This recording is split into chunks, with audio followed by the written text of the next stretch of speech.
A police officer walked into an elementary school with his loyal K-9 expecting nothing more than to pick up his foster son. But what he saw through the half-open door of Class 4B froze him in place. A child with bandaged hands, a teacher whispering words no one else could hear, and a silence too heavy for children to carry. What followed was a battle for truth, loyalty, and second chances. If you believe no child should suffer in silence, hit like and subscribe so this story can reach more hearts. The cruiser eased off the 2-lane blacktop and rolled into Maple Ridge Elementary's parking lot, its engine quieting to a low, contented tick. Mark Sullivan sat for a moment with both palms on the wheel, watching a ribbon of wind lift the flag over the baseball diamond and set it snapping like a warning. He had driven mountain roads his whole adult life, first as a rookie in Utah, later in a city where the sirens never learned to sleep, but the quiet here was different. It was the kind that let a man hear his own promises. In the back, a German shepherd lifted his head. Ranger's muzzle was grizzled at the edges. 5 years wasn't old for a working dog, but it was old enough to know patterns, old enough to tell the difference between a hallway that smelled of paste and finger paint and one that hid a kind of fear that didn't wash off. He peered through the mesh divider ears, pricking, and gave a low, breathy woof, as if he could already taste the air he hadn't stepped into yet. Mark glanced at him in the rearview mirror and felt the press of the vow he carried like a second badge. "We're on time," he said, his voice steady. "Play it by the book."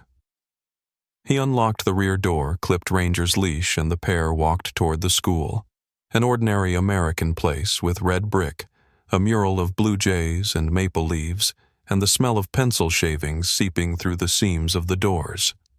Inside the foyer, a bulletin board showed PTA bake sale photos, crooked smiles in frosting and sprinkles. The secretary buzzed him in with a wave that suggested she liked order and coffee in that order.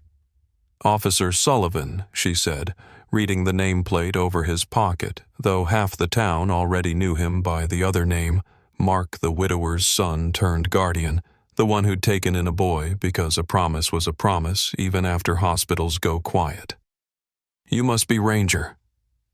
The dog acknowledged her with a sober blink and a swish of tail that barely disturbed the air.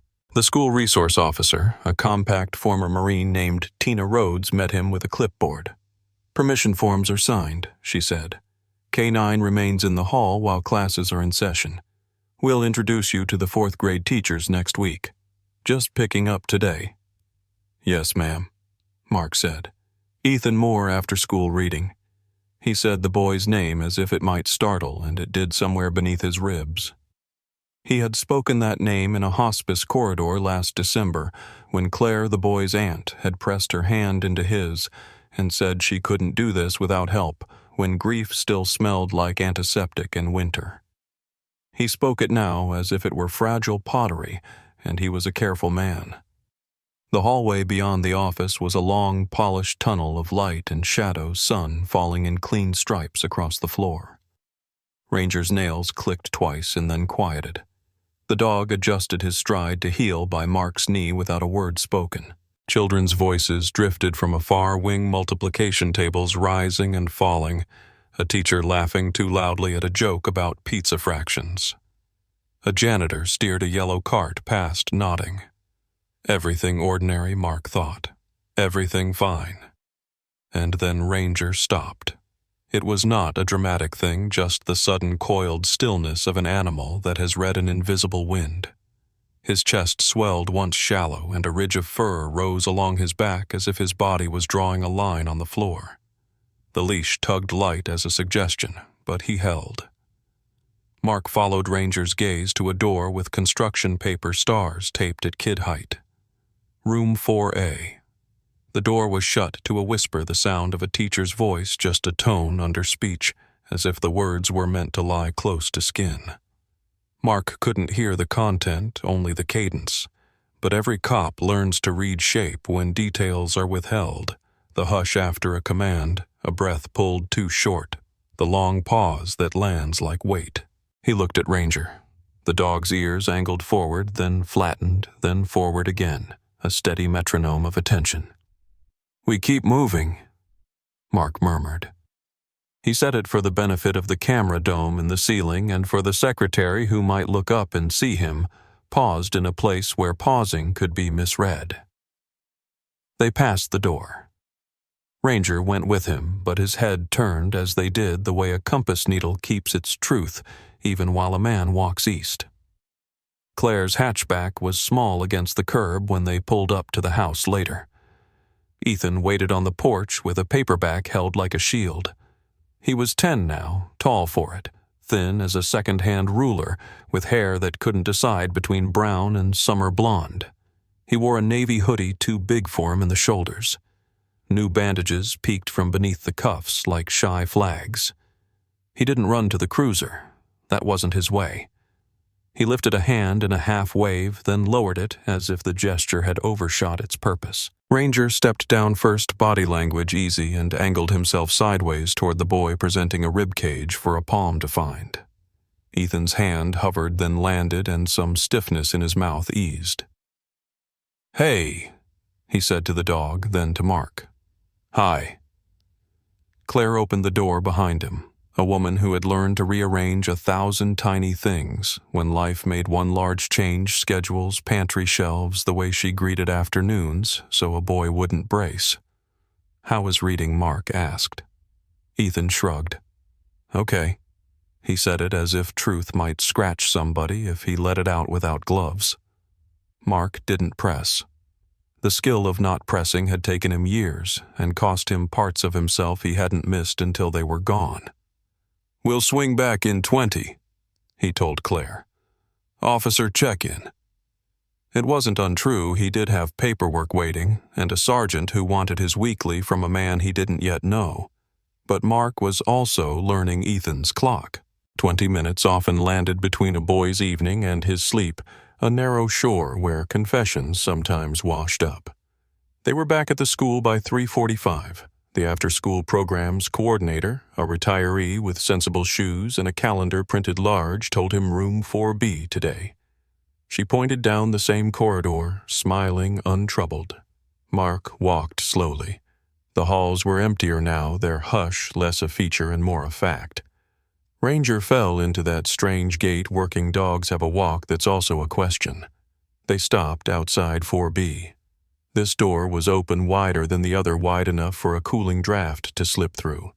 Mark stood at the threshold, a courtesy learned in the bad years. Never enter a space where your authority will be felt like a shove unless it's necessary. The teacher, a woman in a sky-blue blouse, looked up. Her smile landed. "You must be Officer Sullivan," she said. "We're just wrapping up. Ethan, your ride." She had an easy voice and the ordinary way of someone who has loved chalk dust since childhood. Ethan sat with a small cluster of kids, a workbook open. He glanced up and saw Ranger first. The boy smiled and then, as if remembering something, folded that smile into a straight line. Mark noticed that too. He notices all the edits children make to protect adults from worry. "Take your time," he said. He leaned against the door jamb, one boot heel parked on the baseboard. Ranger settled, head up, eyes on faces, not furniture. The teacher bent to speak to the group, an instruction about lining up about backpacks, zipped about, not forgetting library day. It was the kind of ordinary wisdom that keeps a town gentle. And yet between words someone bent toward Ethan, another student older by a year, voice barely a breath. Mark didn't catch the sentence, just the way the boy's mouth shaped the consonants, a too slow stretch, a simple set of sounds that found the thin place in a 10-year-old chest. Ethan flinched. It was not a theatrical recoil. It was smaller than that, a short inhale that didn't quite complete a blink, a fraction late, a hand going still on a pencil. It might have passed as nothing if you were grading papers if you had to get home to dinner. Ranger felt it. The dog's head rose, a half-inch ears tilting. He made no sound, but his gaze locked where the whisper had landed. Mark saw both motions the microsecond between cause and effect, and his mind did the cop's arithmetic he had learned long before he'd ever been a guardian. It wasn't a crime to whisper. It wasn't even cruel, not in a way a policy could lift and look at. But some things don't rise to the level of law. They rise to the level of attention. He took one unhurried breath, then stepped one pace into the room, enough to be seen by the boy who needed to see him, not enough to become a spectacle. "Hey, buddy," he said softly, the voice he saved for fragile bridges. "Ready?" Ethan looked at him, and the pencil moved again, just a tiny scratch, a sign of life returning to small gears. "Yeah," he said. The teacher waved. The older kid who had whispered busied himself with his zipper as if he had just remembered to be 10 again. In the hallway, Mark matched his stride to Ethan's. Ranger walked on the boy's far side, a quiet wall. "How was today?" Mark asked, casual as weather. "Fine," Ethan said. He stared at the floor tile like it was a map. They had us read out loud. "I was okay." The word okay stretched thin, but it held. "We're going to pick up spaghetti sauce on the way home," Mark said. "Claire's got garlic bread in the freezer." "She always burns the edges," Ethan said. And then, as if surprised at himself, he added, "I like it that way." They reached the exit door. The glass reflected 3 figures, a police officer, a boy, and a dog. All of them were learning the same town and the same new version of family. Outside, a breeze pushed against them, carrying the smell of cut grass and a hint of rain on far-off asphalt. Ranger paused at the threshold, looking back down the corridor, the way a sentry looks at a wall he'll have to stand again tomorrow. Mark squeezed the leash once. "I know," he said. He didn't add "you felt it first." He didn't have to. Some acknowledgments are gifts, and he wanted to save it for when the boy could accept it without thinking he had failed to protect himself. In the parking lot, a minivan door slid shut somewhere. Children's voices bell bright. Ethan touched Ranger's neck fingers, threading the thick fur, and the dog leaned just enough to alter the boy's balance toward steadier ground. That was the work ahead of them, 1,000 small shifts toward steady. They drove home with the windows cracked, letting the cool air take the school smell out of their clothes. At a red light, Mark looked in the mirror and saw Ethan's eyes closed, not with sleep, but with the posture of someone taking inventory in private. Ranger watched the same mirror, and then, satisfied, set his chin on his paws. "We're good," Mark said to the car, to the mountains, to the promise he had not allowed himself to doubt. "We are going to be good." The drive back from Maple Ridge Elementary was quiet, except for the sound of wind curling through the half-open window. Ethan sat in the passenger seat with his hood up, arms folded, shoulders drawn tight. Ranger rested in the back, head tilted, eyes flicking from the boy to the road as if he could track both at once. Mark Sullivan kept one hand on the wheel, the other tapping against his thigh in rhythm with his thoughts. He knew silence could be a shield for a child, and he didn't press it. When they pulled into the driveway, the porch light had already been switched on, though the evening was not yet dark. Claire stood in the doorway with a dish towel over her shoulder, but her smile faltered when she caught sight of Ethan cradling one hand close to his body. She stepped forward, reaching instinctively. Ethan pulled back and forced a laugh. "It's nothing," he said quickly. "I just tripped in gym." His words tumbled too fast, like they had been practiced. Mark's gaze dropped to the boy's hand. The white bandage was stained through with a fresh spot of red at the knuckles. Ranger moved closer, sniffed, then sat with a quiet huff as though confirming what his handler already suspected. Claire placed a hand on Ethan's shoulder and guided him toward the kitchen. "Let's get that cleaned up," she said softly. Ethan shook his head. "It's fine. Really." But the insistence in his voice had the weight of defense, not reassurance. Mark stayed back, watching with a practiced detachment, his eyes recording every detail. In the kitchen, Claire pulled the first aid kit from the cupboard. She unwrapped the bandage with gentle, measured hands. Underneath the skin was scraped raw lines of abrasion marking the knuckles in a way that did not look accidental. Ethan winced but kept his jaw tight, determined not to cry out. Claire dabbed antiseptic with the calmness of someone who had done this too many times already. "Accidents happen," she murmured, though the words sounded like an echo she no longer believed. Ethan stared at the wood grain of the table as if it could pull him into another world. Ranger sat at his side, pressing lightly against the boy's leg. Ethan's lips twitched into a reluctant smile at the contact, a fragile thread of warmth in the heavy kitchen air. When the new bandage was secured, Claire smoothed the edge and whispered, "There." Ethan nodded quickly, mumbled a thank you, and slipped out of the room with his toy robot clutched to his chest. Mark waited until the footsteps upstairs faded. Then he moved to the counter, pulled his leather notebook from his jacket, and set it down under the glow of the kitchen lamp. He flipped to the back where neat rows of dates and notes filled the pages. March 17th. Hand injury explanation fell during gym. March 24th, scraped knuckles. Explanation tripped in recess.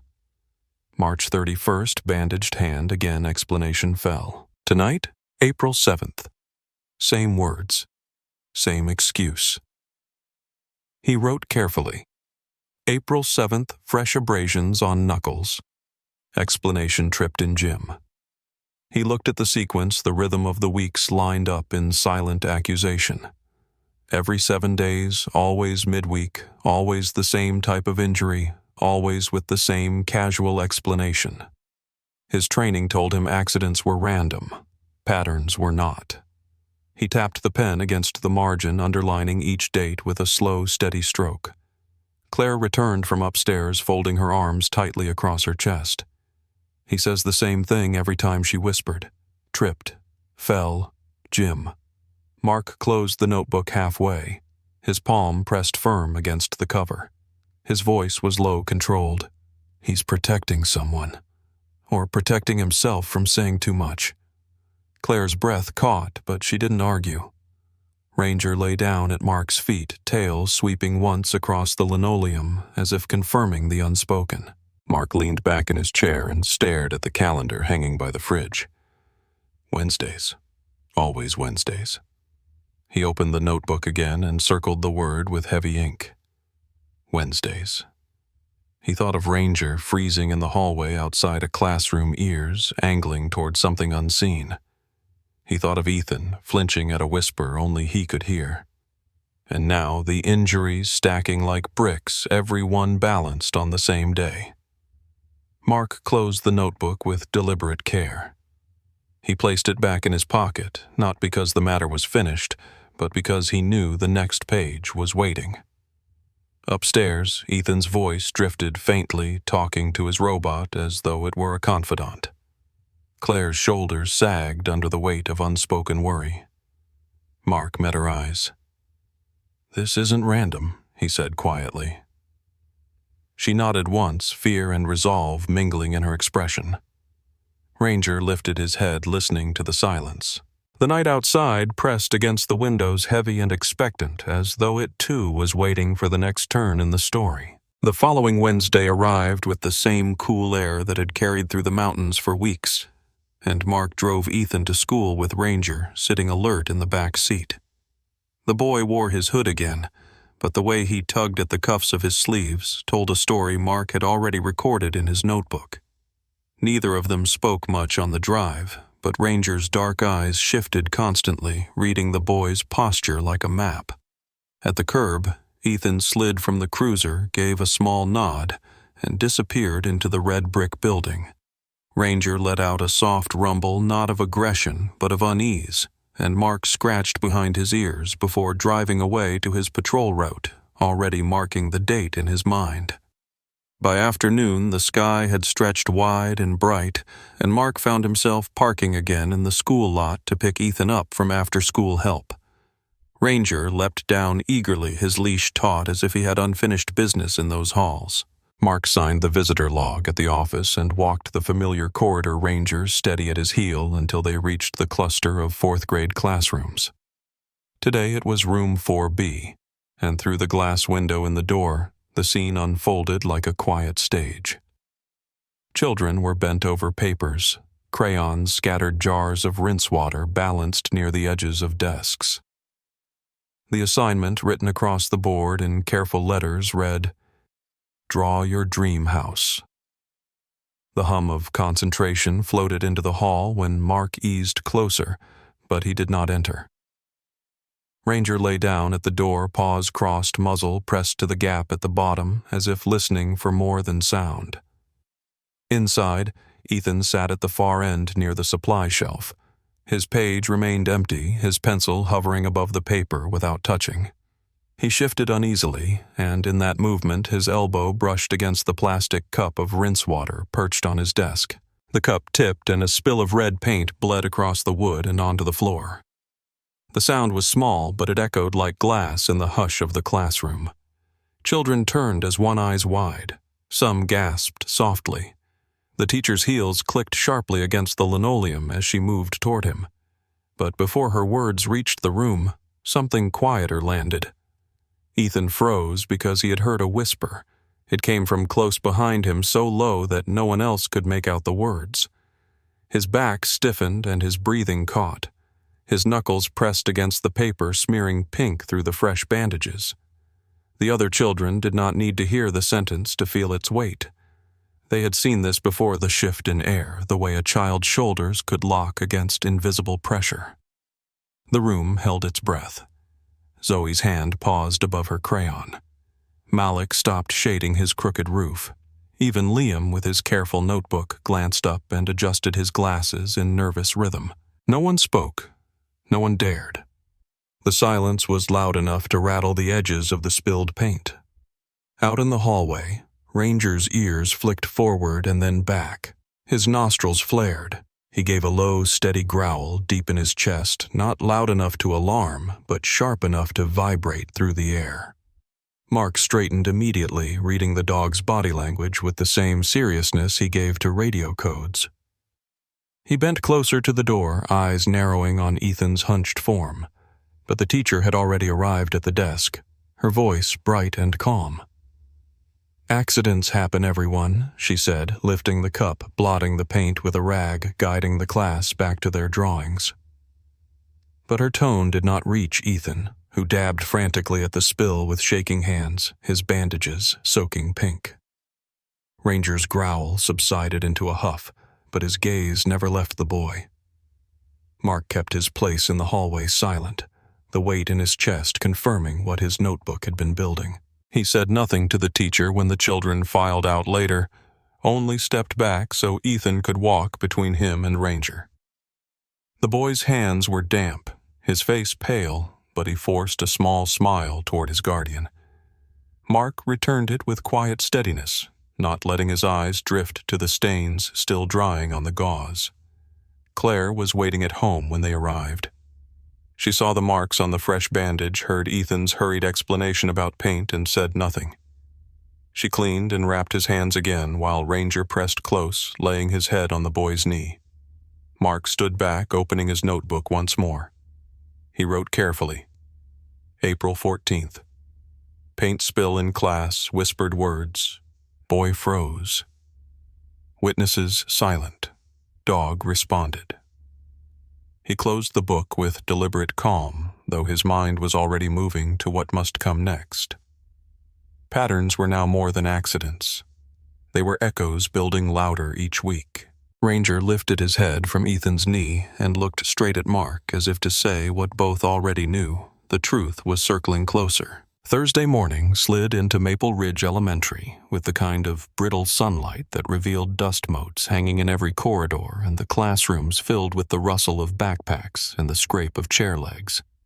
In room 4B, the students moved slower than usual, their glances darting more often toward Ethan, who sat at the back with his sleeves tugged down, his notebook still untouched. The memory of the paint spill lingered in the air like the smell of turpentine, and though no one spoke of it, the silence between them felt weighted. Liam Turner sat in the corner desk, his pencil poised not above his math sheet, but over a small spiral notebook he kept half hidden beneath his textbook. He had started writing in it the night before, unable to sleep, thinking of Ethan's frozen posture and the whisper none of the adults had caught. Now he pressed the point of his pencil to the page and wrote with deliberate neatness. Thursday, 9:14 a.m. Teacher corrected. Voice tone. Ethan looked down, stopped speaking. He underlined the time, then glanced quickly toward the front, making sure no one noticed. His heart thudded, but he kept writing, recording every shift in tone, every pause that seemed to stretch longer than it should. It was not rebellion for him, but the need to prove that what he saw was real, that silence could be broken, not with a shout, but with evidence.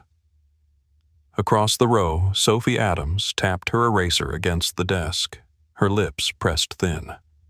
She had watched Ethan's shoulders stiffen too many times, and her chest tightened with the helplessness of it. At recess, while the others ran to the swings, she lingered by the counselor's office, where a bright painted box sat mounted on the wall labeled "Share Your Thoughts." The slit at the top was wide enough for a folded paper. Sophie pulled a slip from her pocket, her handwriting small but certain. She makes him cry. Nobody says anything. She folded it twice, slipped it through the slot, and walked quickly back to the playground, her cheeks hot, though no one had seen. Inside the classroom, Liam kept recording, noting the rhythm of the day with timestamps: 10, 32. Ethan bumped elbow. Teacher leaned close, whispered something. Ethan stopped moving for 5 seconds. He pressed harder with his pencil until the page nearly tore. He did not know if anyone would ever read it, but he knew the words mattered. Mark arrived later that afternoon, Ranger at his side, the routine unchanged. But when Ethan slid into the hallway, Mark noticed the way Sophie's gaze followed him, filled with something heavier than a child's usual curiosity. He also noticed Liam clutching his notebook too tightly, knuckles pale as though protecting something fragile inside. Ranger sniffed the air, ears turning toward the counselor's wing, then huffed softly as if recognizing the trail of a secret carried on paper. That evening at home, Claire prepared dinner while Ethan sat at the table with his robot beside him. Mark opened his own notebook, recording the date, adding the line, "Peers noticing." Witnesses present, but silent. He paused, sensing that the silence would not last much longer. Upstairs, Ethan's light flicked on and off as he moved about his room. Ranger stationed himself at the bottom of the stairs, his body angled toward both the boy above and the man writing below, a sentinel for two worlds. Somewhere in the school, a slip of paper rested in the counselor's box, waiting to be read. Somewhere else, a boy's careful notes began to fill with times and words, each mark a quiet rebellion against fear. The pattern was widening, no longer confined to one child and one guardian. Others had chosen to act in the only ways they knew. The next page of Mark's story was already being written, though not by his hand. The nurse's office at Maple Ridge Elementary was tucked between the library and the music room, a small square with blinds half drawn to soften the midday light. Janet Miller, the school nurse, sat at her desk surrounded by rows of file folders. Her hands moved with the calm efficiency of someone who had spent decades tending to fever's bruises and stomach aches, yet her eyes held the sharpness of a woman who had learned long ago that details mattered. On that Thursday afternoon, she opened Ethan Moore's file and spread the reports across her desk. March 17th, scrapes across knuckles treated and wrapped. March 24th, similar abrasions. Explanation recorded as fall during recess. March 31st, fresh marks across the same area, again described as accidental. April 7th, new injury, same description. Each page bore her signature and the same polite wording, treated student returned to class. Now she circled the dates in red, her pen pressing harder with each loop. 4 injuries in 3 weeks, all on the same weekday, all during the same set of afternoon hours. She leaned back in her chair and exhaled, the weight of recognition pressing on her chest. Patterns did not lie. Accidents were random, but repetition carried a voice of its own. She slid the folder shut, but her mind would not follow.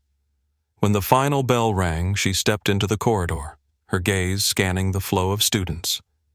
Ethan passed by with his backpack slung low, his hands hidden in his sleeves, Ranger walking at his side under Officer Mark Sullivan's steady watch. Janet's eyes softened at the sight, but her decision had already settled inside her. She would review her files again that evening and prepare to speak if asked. That same night, Mark sat at his kitchen table with his notebook open, the lamp casting amber light across the pages. He had written down every detail he had observed: the spill of red paint, Ethan's frozen posture, the silence of classmates, Ranger's growl.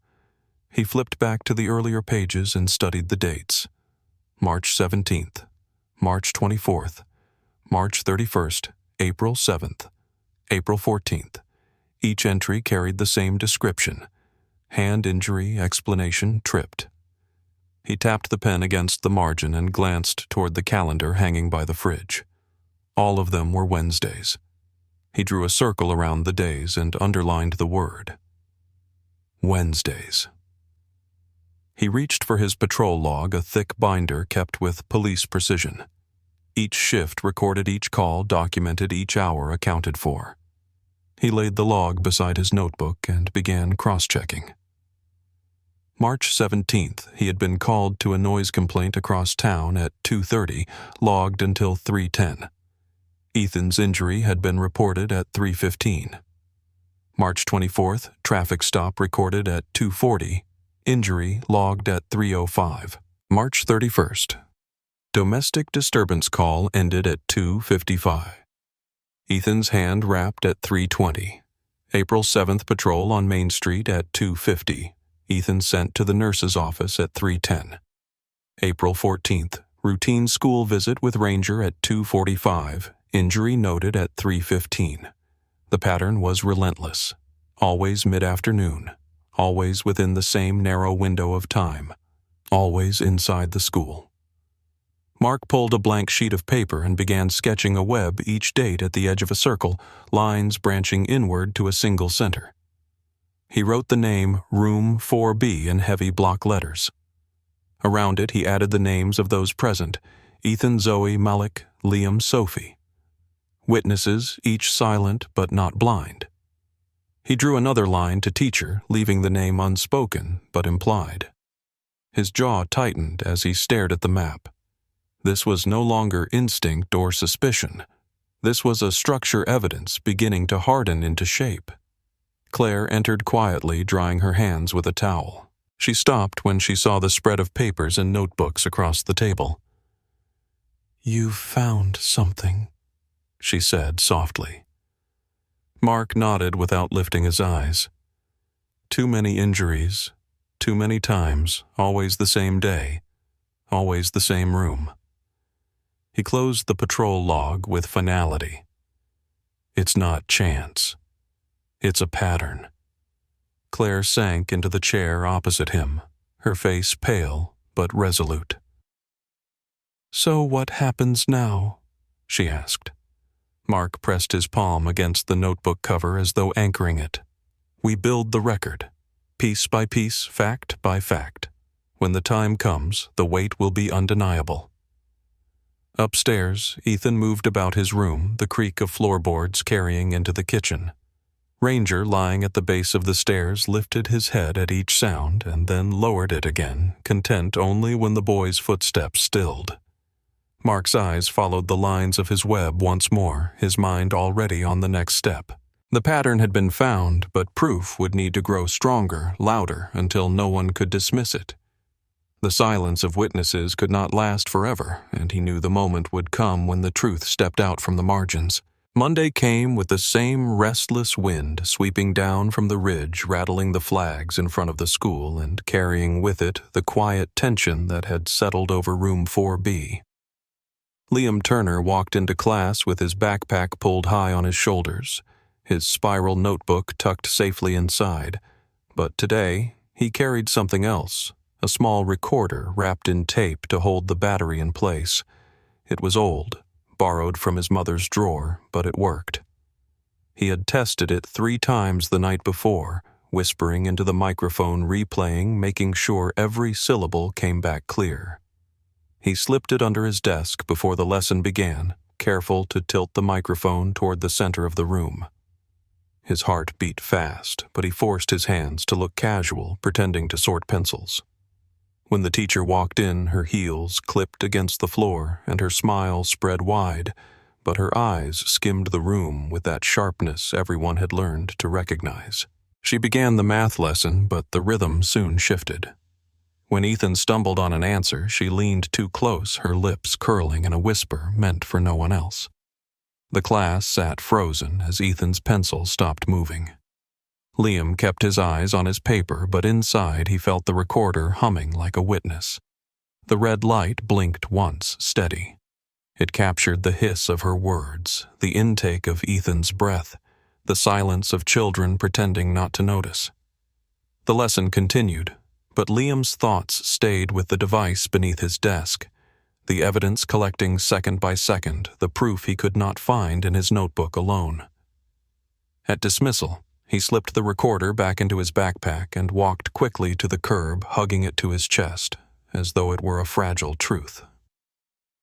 That afternoon, Mark Sullivan returned to the school for routine paperwork, Ranger padding alongside him with quiet precision. The halls were half empty, lined with bulletin boards decorated with spring cutouts. As Mark passed the administrative wing, he heard a voice through a door left slightly ajar.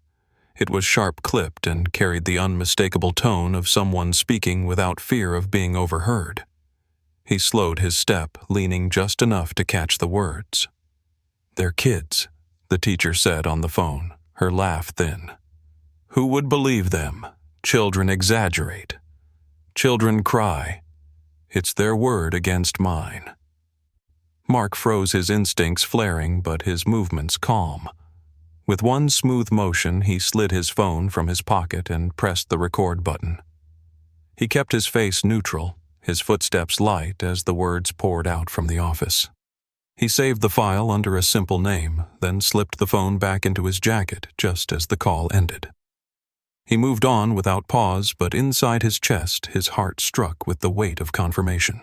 Ranger lifted his head and gave a low huff as if he, too, had heard the shift in the air. Later that evening, Mark sat at his kitchen table with his notebook open and his phone placed beside it. He played back the recording, the voice spilling into the quiet kitchen, every syllable sharp against the lamplight. Claire stood behind him, her hand covering her mouth as she listened. "She said it herself," Claire whispered. "She doesn't think anyone will believe." Mark's eyes were steady, his jaw set. "Now we have her words." He wrote into his notebook April 18th recorded teacher's statement. Admission of disbelief towards students. He underlined the entry twice. Ranger, lying at his feet, lifted his head and wagged his tail once, then settled again as if recognizing that a line had been crossed, a threshold passed. Upstairs, Ethan sat with his robot, the faint hum of his voice carrying into the quiet. Downstairs, the notebook, the recording, and the growing network of evidence began to form a chain no one could ignore. The silence of children was finally being matched by the voices of those willing to listen, and Mark knew the next step would not be his alone. Others would join, because truth, once spoken, rarely stayed contained. The evening settled heavy over Maple Ridge, the kind of mountain dusk that pressed shadows long across the fields and set the porch lamps flickering like watchful eyes.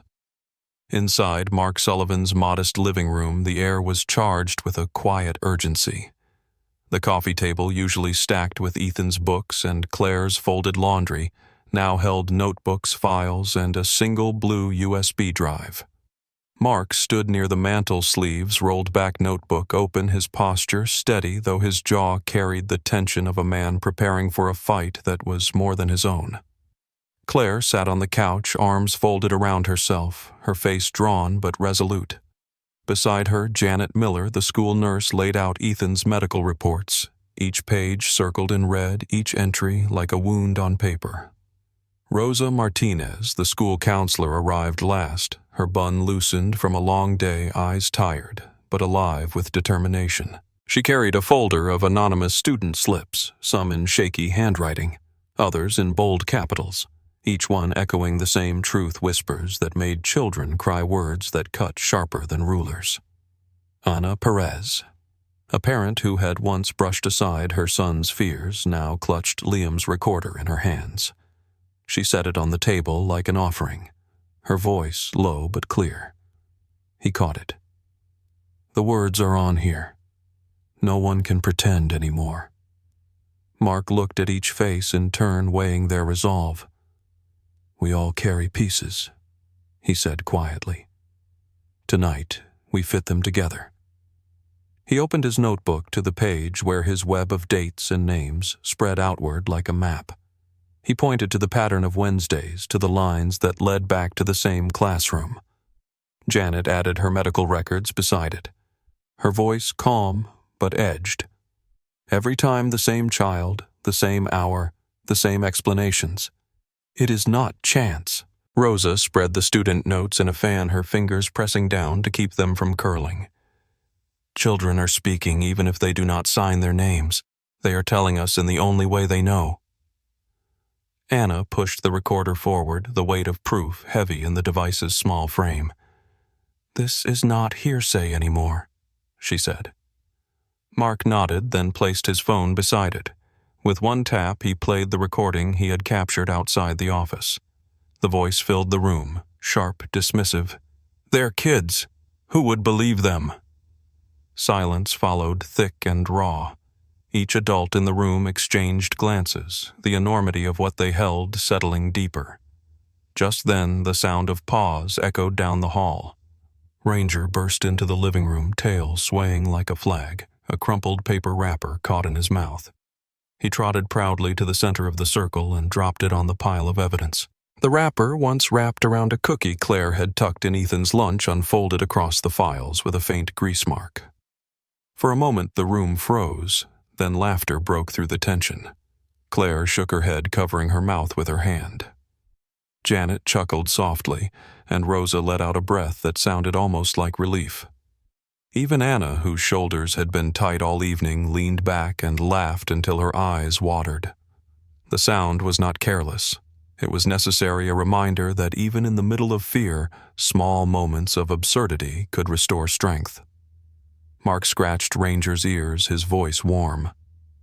Good timing, partner. The dog wagged once, satisfied. The laughter faded, but something new remained. A bond, a shared courage stronger than fear. Mark looked around the room, his voice steady. We cannot keep this circle closed. We need counsel, someone who can carry this into the open where it will hold. Rosa leaned forward, her expression fierce. Then we do it right. No shortcuts, no missteps that give them reason to doubt. Janet gathered her files into a neat stack. I will testify if called, she said simply. Anna touched the recorder, her jaw firm. So will I. Claire placed her hand on the table, covering the edge of Mark's notebook. We do this for him, she whispered. The others nodded. Ranger stretched out on the rug, his tail sweeping slow across the floor. The paper wrapper still crinkled between the files, as if it belonged there, one more piece in a puzzle only loyalty could solve. The lamp glowed amber, and the house seemed to breathe with them, holding the weight of decision. Outside, the wind shifted over the ridge, carrying the scent of pine and rain, as though the night itself leaned close to listen. What had begun as instinct was now evidence. What had been silence was now testimony, and what had been fear was now alliance. They would step carefully, but they would step forward. The next morning dawned with a brittle brightness that sharpened every edge of Maple Ridge Elementary. In the administrative wing, the blinds were pulled halfway to keep the sun from glaring across the principal's desk. Harold Whitman, a man in his late 50s with thinning hair and a reputation for caution, sat with his hands folded tight, as if bracing himself against a tide. Across from him sat Mark Sullivan, Janet Miller, Rosa Martinez, and Anna Perez. On the desk lay the evidence, Ethan's medical records with circles of red ink, Rosa's envelope of anonymous slips, Anna's recorder, and Mark's phone with the teacher's dismissive words preserved. The weight of it all pressed against the room. Harold had built his career on avoiding storms, smoothing conflicts until they slipped into silence, but the papers spread before him were too heavy to ignore. He adjusted his glasses twice, cleared his throat, and said, "By district policy, this must be reviewed in a hearing. I will convene the board." His voice was tight, but the decision carried finality. Mark's jaw set with quiet relief. Janet inclined her head.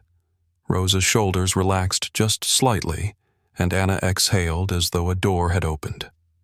2 days later, the conference room of the district office filled with the faint smell of varnished wood and stale coffee. Fluorescent lights hummed overhead.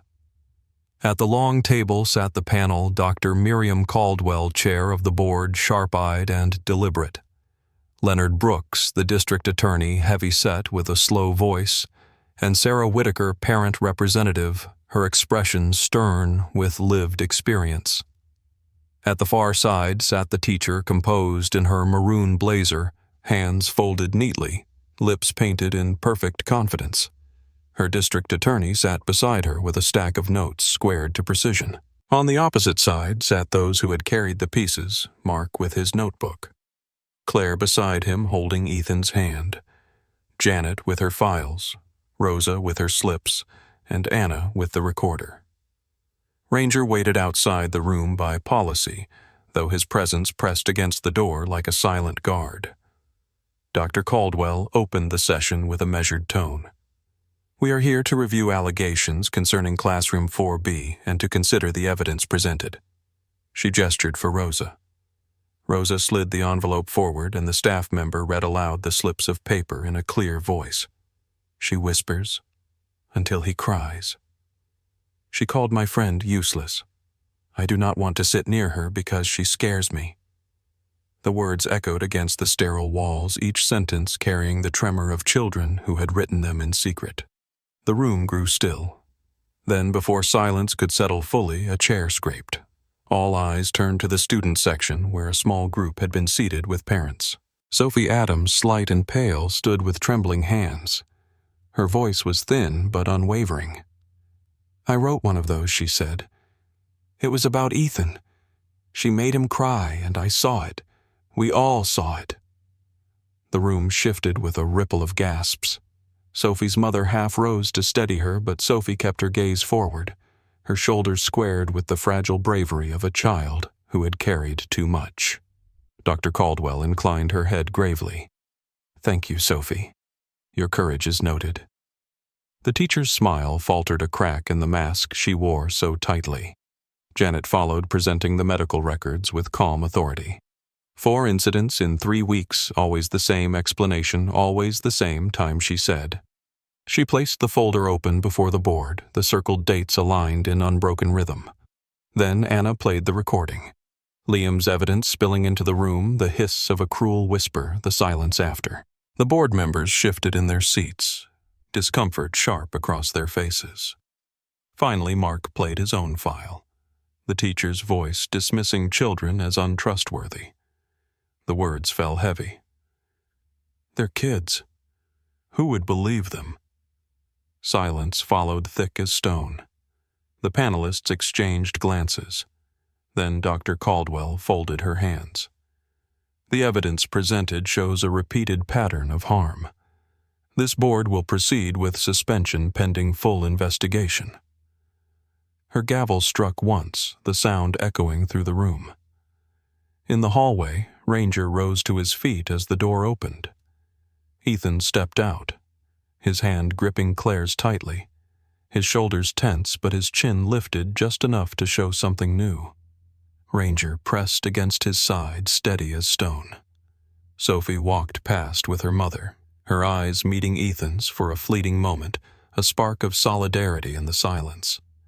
Mark watched the exchange and knew the fight was not finished, but something irreversible had begun. For the first time, voices once dismissed had been heard in a place where silence could not erase them. The chain was stronger now, bound not only by adults, but by the courage of children willing to speak. The board reconvened the following morning in the same varnished conference room, the air taut with expectation, as townspeople filled the back rows, their whispers buzzing like restless insects. The accused teacher sat rigid at the long table, her maroon blazer sharp against the pale walls, her lips painted with the same practiced confidence. Her attorney straightened a stack of notes, clearing his throat before yielding the floor.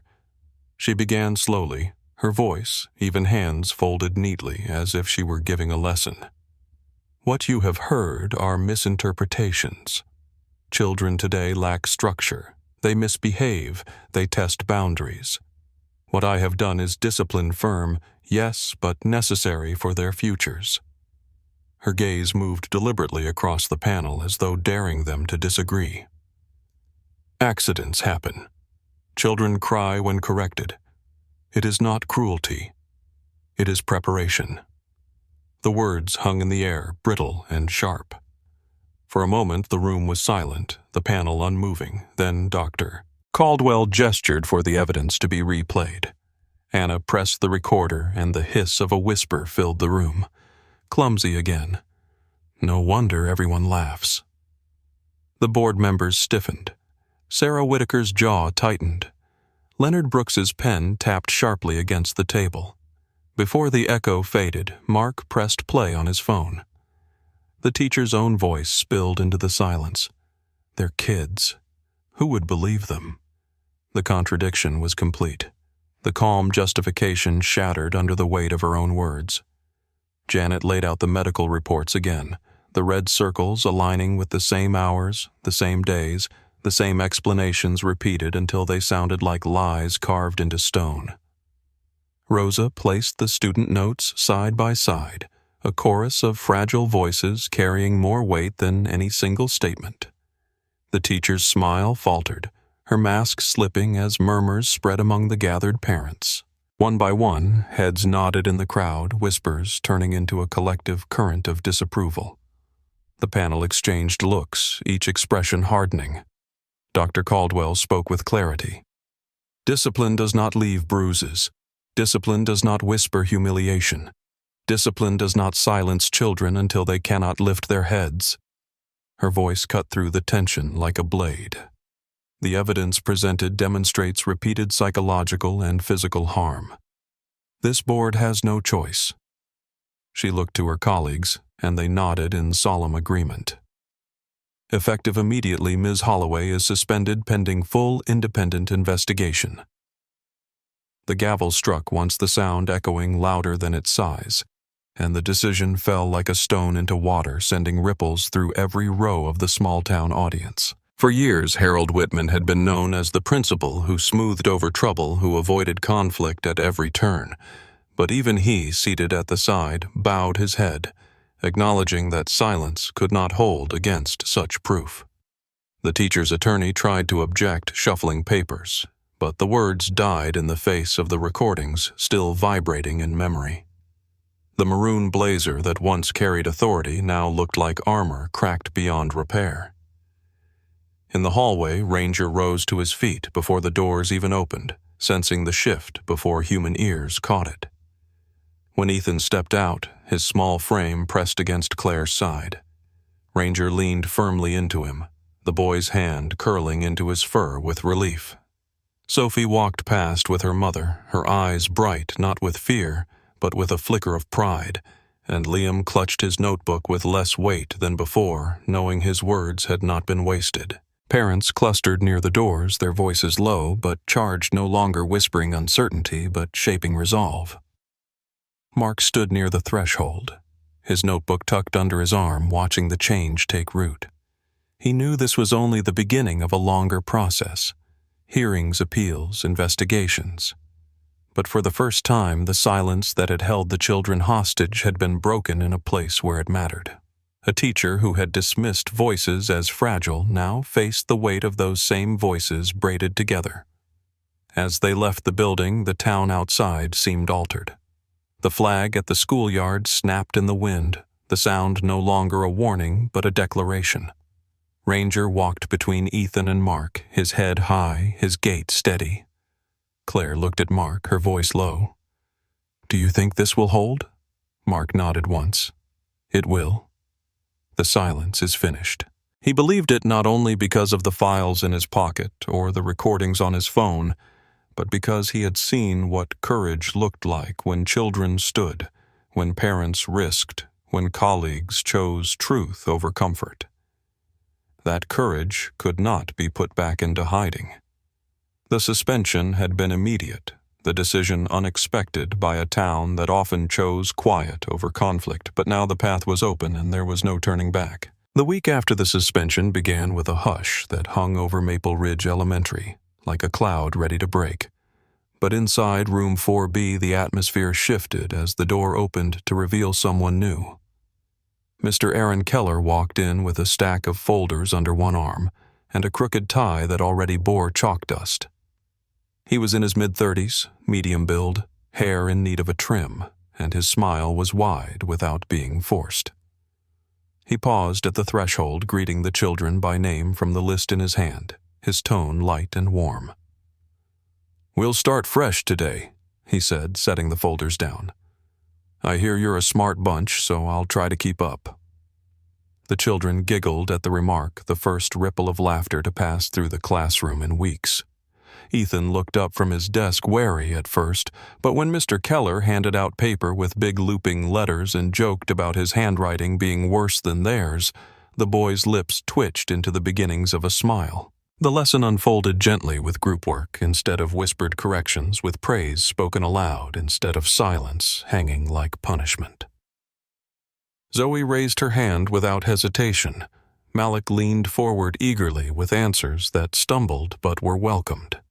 Sophie sketched her dream house with bright colors, and Liam kept notes still, but now with less tension, his eyes alert not with fear, but with curiosity. The room filled slowly with sound again, pencils scratching chairs, shifting voices rising without being cut short. Ethan kept glancing at the door where Ranger usually lay in the hall, as though checking for his sentinel, but for the first time, he leaned into his own desk without flinching. When Mr. Keller asked the class to solve a fraction problem, Ethan's hand lifted halfway before he caught himself. Mr. Keller noticed, nodded encouragingly, and called on him anyway. Ethan's voice trembled but carried across the room. 3/4. Mr. Keller beamed. "Exactly right, and you said it better than I could." The children clapped softly, and for the first time Ethan did not shrink from their eyes. By recess, the playground sounded like children again. The swings squeaked with rhythm. Soccer balls thudded against shoes, and laughter bounced across the blacktop. Sophie tugged Ethan toward the swings, Malik raced ahead, and even Liam left his notebook behind for a game of tag. The air felt lighter, as though the weight that had pressed them all down had been lifted away. Teachers passing by smiled at the sound, some pausing to listen longer than necessary. Inside the building, Rosa the counselor peeked into the classroom and saw the drawings taped proudly along the wall. She let out a breath she had not realized she was holding her shoulders easing. That evening the Sullivan house glowed warm against the cool spring dusk. Claire set bowls of stew on the table, the aroma filling the kitchen, while Ethan sat across from Mark. His hoodie unzipped, for once his hands bare except for faint lines where bandages had been. Ranger stretched under the table, nose resting on his paws, tail flicking lazily whenever the boy moved. "How was class?" Mark asked, his tone casual, but his eyes searching. Ethan hesitated, then spoke with quiet certainty. He laughed at his own mistakes. It was different. Better. Claire reached across to squeeze his hand, her smile soft. Dinner passed with more words than usual. Small stories of the day, moments of humor that drew chuckles from all three. Later in his room, Ethan placed his toy robot on the edge of the nightstand instead of clinging to it under the blanket. He looked at it for a long moment, then whispered, "I think I can sleep without you tonight." His voice carried both pride and relief. Ranger, already curled at the foot of the bed, lifted his head ears, swiveling at the sound. He gave a soft huff and tapped his tail against the wood floor, steady and slow, a metronome of reassurance. Ethan shifted under the covers, his breathing evening out, his body relaxing into sleep without tension. Claire peeked in quietly, tucking the blanket higher, her eyes misting as she saw the robot set aside. Mark stood in the hall behind her, his notebook closed for once, his gaze steady on the boy who had finally let go of fear. Downstairs, the living room lamp glowed while the wind moved through the pines outside, no longer carrying whispers, but songs of spring. The town would remember the hearing, the suspension, and the courage it had demanded. But inside this house, the victory was quieter and deeper.